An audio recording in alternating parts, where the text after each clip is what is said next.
한 가정이 등장하고 있죠. 베다니에 살고 있었던 나사로의 가정입니다. 부모님은 일찍 돌아가신 듯합니다.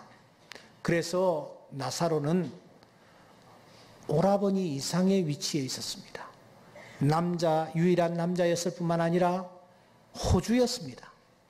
그래서인지 오늘 1절 말씀에 보면 제일 먼저 나사로를 소개하고 있는 것입니다. 하지만 언제부터인가 이 가정의 질서가 여러분 역전되기 시작했습니다. 5절을 주목하십시오. 5절에 보시면 예수께서 본래 마르다와 동생과 나사로 이렇게 말씀하십니다. 마르다가 제일 선두주자로 부상을 하고 있습니다. 앞장서 있었던 나사로는 저 꼴찌에서 금영이 되고 있습니다. 그 가정의 실질적인 리더가 나사로로부터 마르다로 바뀌었다라는 것을 우리가 알 수가 있습니다. 그도 그럴 것이 이 마르다라는 여성은 성격이 굉장히 쾌활하고 친화력도 있고 말도 또 잘하고 부침성까지 있었습니다. 다른 사람을 접대하기를 참 좋아했습니다. 사고력이 남달랐습니다. 대접도 아주 잘하는 그런 여성이었습니다. 그러다 보니까 자연스럽게 이 나사로가 저 뒤로 처지면서 마르다가 그 가정의 실질적인 리더가 된 것입니다. 누가복음 10장 38절에 보면은 마르다라고 이름하는 이 한 여자가 자기 집으로 예수님을 영접했다 그렇게 말하고 있습니다. 여러분 이때 마르다의 나이가 어느 정도 됐을까요? 11장 11절에 보면은 예수님께서 나사로를 나의 친구라고 얘기합니다.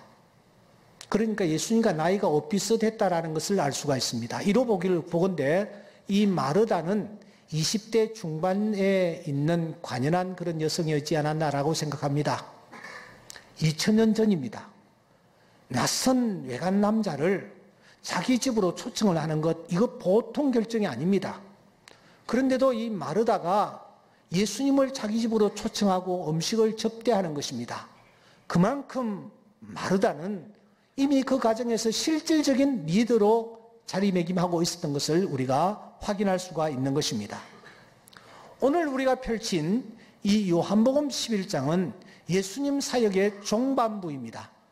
12장 1절에 이하에 보면은 잡히시기 6월절 엿새 전에, 그러니까 예수님이 지금 종반부에 와 계시는 것을 알 수가 있습니다. 사역의 종반부에 일어났던 일이 오늘 본문의 사건입니다. 그런데 그 과정에 또 어떤 변화가 일어나고 있습니까? 11장 1절에 보면은 이런 말씀이 있습니다. 어떤 병자가 있으니 이는 마리아와 그 자매 마르다의 마을 베다니에 사는 나사로라. 이 마리아는 이렇게 말하고 있습니다. 여러분 자세히 보세요. 누가 중심인물로 다시 부상을 하고 있나요? 놀랍게도 마리아입니다. 마르다가 아니고 마리아예요. 마르다를 소개하면서 이 마르다는 마리아의 자매다 그렇게 소개하고 있습니다. 나사로는 마리아의 오라버니다 그렇게 소개를 하고 있습니다. 지금 마리아가 중심적인 인물로 부각하고 있습니다. 이 단순한 사건, 그냥 한번 읽고 지나칠 수 있는 이 사건이 사실 영적으로는 굉장한 메시지를 오늘 우리에게 던져주고 있습니다. 왜냐하면 이 사건은 그 유명한 창세기 4장의 그 뿌리를 두고 있기 때문입니다.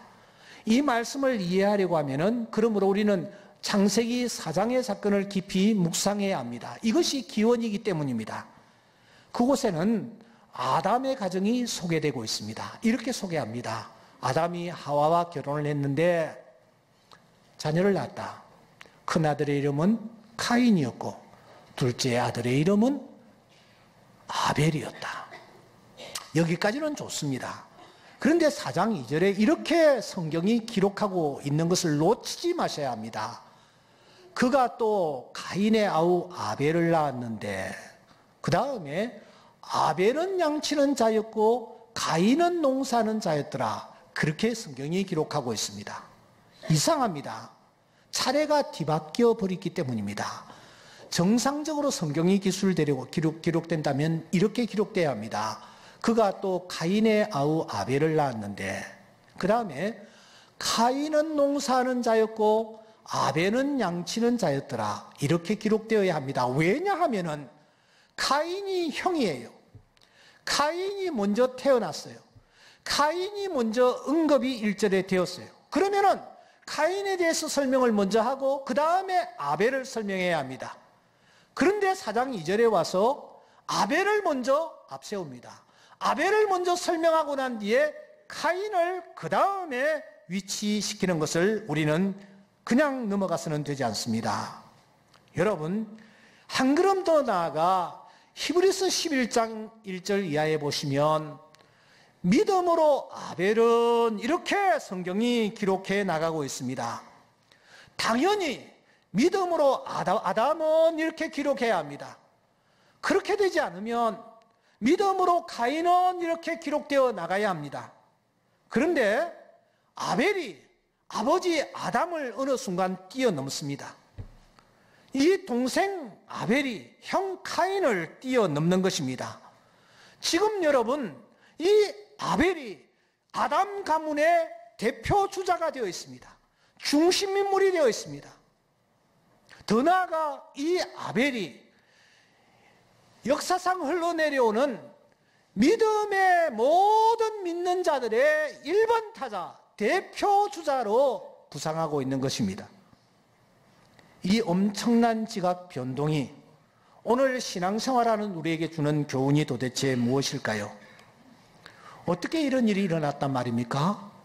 어떻게, 도대체 어떤 일 때문에 이런 일이 일어났다고 우리가 성경을 이해해야 합니까? 설명이 4장 3절부터 이어집니다. 세월이 지난 후에 가인은 땅의 소산으로 제물을 삼아 여호와께 드렸다. 그리고 아벨도 자기의 양의 첫 새끼와 그 기름으로 드렸다. 그런데 하나님께서는 아벨과 그의 제물을 받으셨다. 하지만 가인은 받지 않으셨다. 그렇게 말씀을 하는 것입니다. 이 부분에 대해서 히브리서 기자는 부연 설명을 합니다. 믿음으로 아벨은 그때 가인보다 더 나은 제사를 하나님께 드렸다. 분명히 제사와 관련이 있습니다. 그렇다면은 아벨이 더 나은 제사를 드렸답니다. 양을 드렸고, 들이대 첫째 것을 드렸고, 첫째 것을 들이대 그 중에서도 기름진 것, 즉 값진 것을 드렸기 때문에 하나님께서 아벨과 그의 제물을 받으셨을까? 여러분, 이렇게 간단히 정리하고 넘어갈 문제가 아니라는데 오늘 우리의 고민이 있습니다. 어떤 고민입니까? 사랑하는 여러분, 가인이 농사꾼이었습니다. 왜 그가 농사를 짓게 되었나요? 반대로 아벨은 양을 치는 자였답니다. 왜 그가 양을 치게 되었을까요? 가인이 농사꾼이 된 것은 아버지 때문이었습니다. 아벨은 농사꾼이었습니다. 아담은 농사꾼이었습니다. 그 아버지가 자기의 유산 전체를 가인 장남에게 물려준 것입니다. 그래서 이 가인은 아버지로부터 물려받은 가업을 이어받아 농사를 짓는 자가 된 것입니다. 그러면 동생은 그때 무엇을 물려받았을까요? 양을 쳤다라는 것은 물려받은 것이 하나도 없었다라는 것을 시사합니다. 그렇다면 이 아벨은 입에 풀칠이라도 하고 살아남기 위하여 그가 어쩔 수 없이 양을 쳤단 말입니까? 여러분, 왜 아벨이 양을 쳤을까요? 그가 농사를 지으려고 했다면 농사를 지을 수 없었나요? 아닙니다. 비록 이 가인이 농사를 짓는 상황이었지만은 당시는 사람들도 얼마 없었고 널려져 있는 게 땅이에요. 그러므로 아벨이 형을 따라서 농사를 지으려고 하면 얼마든지 지을 수 있는 그런 환경이었습니다. 그럼에도 불구하고 이 아벨이 농사를 짓지 않고 양을 쳤답니다. 그가 양을 친 것은 그러므로 여러분 어쩔 수 없이 억지로 입에 풀칠을 하기 위해서 양을 친 것은 절대 아니라는 거예요.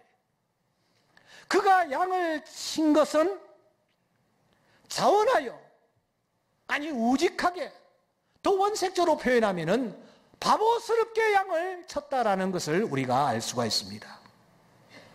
왜 바보처럼입니까? 왜 그의 행동을 우직하다고 우리가 표현해야만 합니까? 창세기 9장 3절이 바로 그 답입니다. 9장 3절에 보면은 모든 산 동물은 너희의 먹을 것이 될지라 채소같이 내가 이것을 다 너희에게 주노라. 그렇게 하나님께서 노아에게 말씀하십니다. 그러니까 이 말씀은 이런 뜻입니다. 노아 홍수 전에는 사람들이 동물을 식용으로 쓰지 아니했다라는 거예요. 노아 홍수 전에는 사람들이 짐승을 식용으로 쓸 생각조차 아니했습니다. 저들은 채소나 과일을 먹고 살았습니다. 홍수 후에부터 드디어 동물을 식용으로 사람들이 쓰기 시작한 것입니다. 여러분, 그러니까 지금 아벨이 양을 칠 때에는 홍수 전입니다. 때문에 이 아벨이 양을 칠 때에는 목적이 내가 양을 쳐서 이것을 식용으로 삼아서 내가 먹어야지 하는 생각으로 양을 친 것이 아니라는 거예요.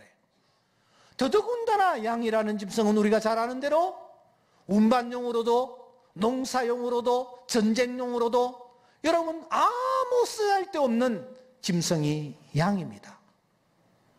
식용으로도 쓸 수 없고 그 어떤 용도로도 적합하지 아니한 이 양입니다.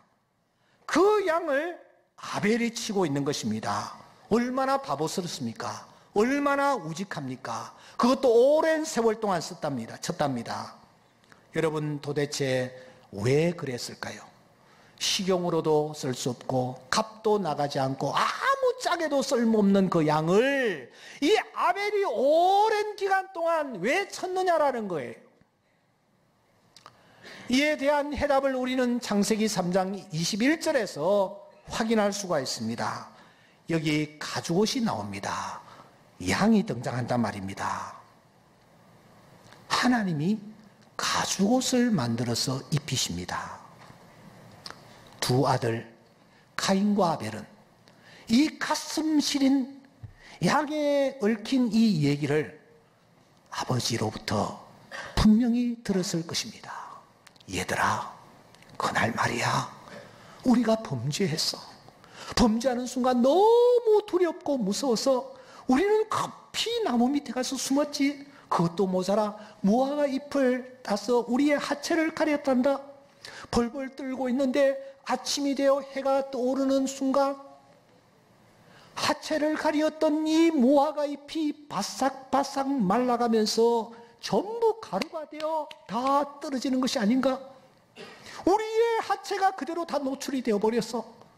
어쩔 줄 몰라 할 그때에 하나님이 나타나셨어. 그리고 양을 잡아 가죽을 만들었어. 그 가죽으로 우리의 하체를 덮어주었단다. 그래서 우리가 여기 생존할 수 있었단다. 아담의 눈에서는 아마 눈물이 흐르고 있었을 거예요. 그런데도 그 얘기를 듣고 있던 이 가인은 감동이 없었습니다. 아무런 감화가 없었어요. 아버지 그런 일이 있었어요? 하면서 그는 농사를 짓기 위해서 밭으로 나가버렸어요. 하지만 아벨은 그 반대였습니다. 아버지께서 하신 그 얘기를 들으면서 가슴에 팍 와닿는 것이 있었어요. 양이라는 짐승이 쓸모없는 짐승이지만, 아무 짝에도 쓸모없는 짐승이지만 하나님이 사용하시는 도구이구나. 하나님이 필요로 하시는 짐승이구나. 하나님이 일을 하실 때 이 짐승을 들어 사용하시는구나. 그렇다면 누군가가 이 양을 쳐야 할 것이 아닌가? 그리고 하나님이 필요하실 때에 하나님께 그 양을 드려야 되지 않겠는가? 누가 할 것인가? 저울을 살펴보니 형이라는 자는 이미 밭으로 나가 버렸습니다. 그렇다. 내가 이 일을 하리라. 내가 이 일을 감당하리라. 이 아벨이 그래서 그는 오로지 하나님의 기쁨이 되기 위하여 하나님의 마음을 헤아리는 심정으로 그는 양을 치게 된 것입니다. 그 일을 하고 있는 아벨을 바라보시는 하나님의 마음에 큰 감동이 왔습니다. 나의 기쁨, 정말 내 마음을 읽고 있는구나 하고서는 하나님께서 아벨과 카인의 순서를 바꿔버리십니다. 한 걸음 더 나아가 아담까지도 바꿔버리십니다. 아담 가문의 대표주자가 되게 하시며 믿음의 조상으로 우리 앞에 1번 타자로 우뚝 세우시는 것입니다. 똑같은 맥락입니다. 베다니 나사로의 가정을 주목하십시오. 순위가 뒤집혀 버립니다. 육적으로는 분명 나사로, 마르다, 마리아여야 합니다. 그런데 어느 순간 마르다, 마리아, 나사로로 바뀌더니 최종적으로는 마리아, 마르다, 나사로로 바뀌어버리는 것입니다. 여러분, 그 이유가 무엇이었을까요? 11장 2절을 주목하십시오. 우리 다 함께 읽도록 하겠습니다. 시작. 이 마리아는 향유를 주께 붓고 머리털로 주의 발을 닦던 자요 병든 나사로는 그의 오라비더라. 아벨을 양치는 자로 소개했듯이 마리아를 이렇게 소개합니다. 이 사람은 향유를 주께 붓고 머리털로 주님의 발을 닦던 자라고 소개합니다. 그런데 참 이상합니다. 여러분들과 제가 지금 요한복음이라는 책을 쭉 살펴오고 있습니다. 오늘이 64번째입니다. 그런데 우리는 64번 동안 단 한 번도 이 마리아를 만난 적이 없습니다. 마리아에 관한 기사를 우리가 나눈 적이 없었다라는 거예요. 그런데 여러분, 오늘 성경에 보시면 이 마리아는 향유를 주께 붓고 또 예수님께 머리털로 발을 닦던 자라고 소개하고 있습니다. 한 번도 나온 적이 없는데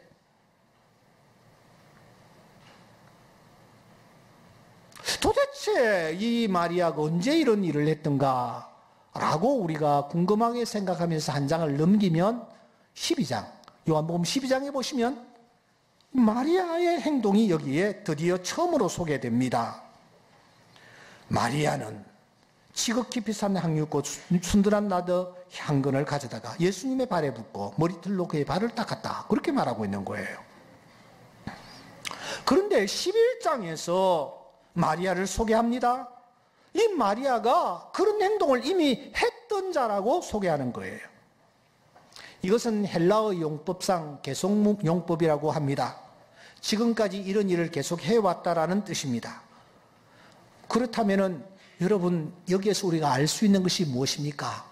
마리아에 관한 행적이 지금 1장부터 우리가 11장까지 왔는데 여기까지는 단 한 번도 기록되어 있지는 않지만 마리아는 그런 행동을 수시로 해왔다라는 것을 알 수가 있습니다.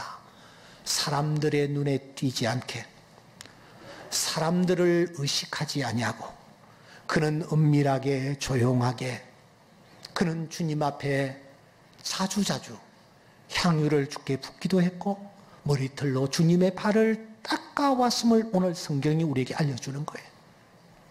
그러다가 드디어 12장, 이제 주님께서 십자가를 앞에 놓고 있다는 사실을 알았을 때에 그는 사람들이 보는 가운데서도 개의치 아니하고 이 행동을, 이 거룩한 의식을 그녀가 한 번 더 행한 것을 우리가 알 수가 있습니다. 그녀는 드러나지 않게 옥합을 그동안 깨뜨려 왔습니다. 그녀는 드러나지 않게 눈물을 흘리며 예수님의 머리털로 예수님의 발을 씻기면서 여기까지 왔습니다. 여러분, 이렇게 한 계기가 도대체 언제부터였을까요? 언젠가 그날 언니가 한 낯선 사람을 자기 집으로 초청했습니다. 그때에 그는 그분 발치에 앉아 그분의 말씀을 듣기 시작했습니다. 10장 39절에 보면은 그에게 마리아라는 동생이 있어 주의 발치에 앉아 그의 말씀을 듣더니 은희는 이런 동생을 보면서 막 꾸짖었습니다. 하지만 주님은 말씀 듣는 그녀를 지지했습니다. 이 마리아는 좋은 편을 택하였으니 빼앗기지 아니하리라고요.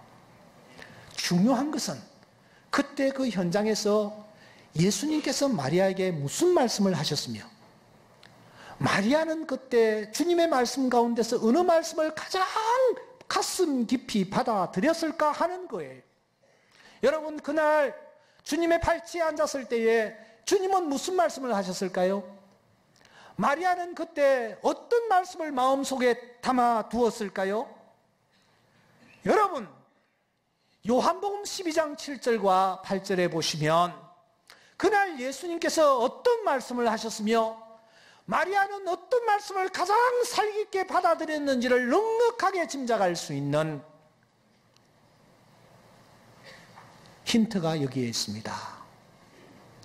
예수님께서 마리아의 옥합을 깨뜨리는 모습, 머리털로 발을 씻기는 그 행위를 두고 하시는 말씀이 이것입니다. 가만두어라.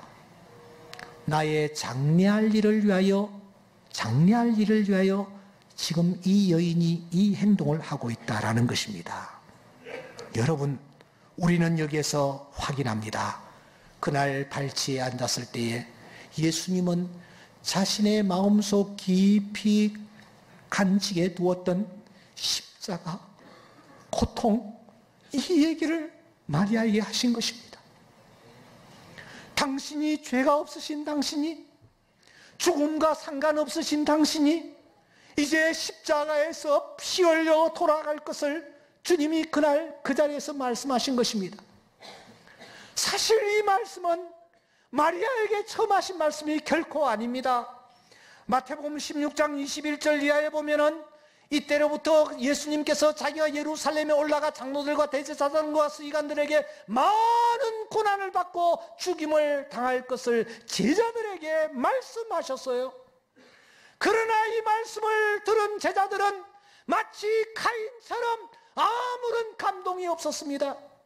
그들의 관심은 오로지 어떻게 하면 높은 자리 차지할 것인가, 위정 잘정 될 것인가, 어떻게 하면 내가 예수님을 통해서 더 잘 될 것인가, 여기에 관심을 집중하고 있었습니다. 심지어 겟세마네 동산에서 내가 고민하여 죽게 되었으니 라고 주님이 말씀하셨음에도 불구하고 저들은 코를 골면서 잠이 들었습니다. 여러분, 주님은 간절한 마음으로 당신의 뜻을 전달했지만 제자들은 관심이 없었습니다. 사랑하는 성도 여러분,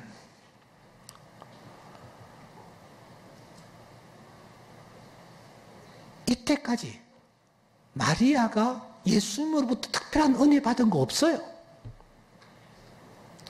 그런데 이 마리아는 예수님이 나를 위하여 죽으실 것이라는 이 사건 하나 때문에 자신의 옥합을 깨뜨리고 자신의 머리털로 그 발 아래 엎드려 눈물을 흘리며 주님의 발을 씻겨 드리는 것입니다. 오늘 우리는 맥주 감사절을 지키고 있습니다. 맥주 감사절이 도대체 뭡니까? 주님의 마음을 헤아리는 날입니다. 주님께서 이렇게 말씀하십니다.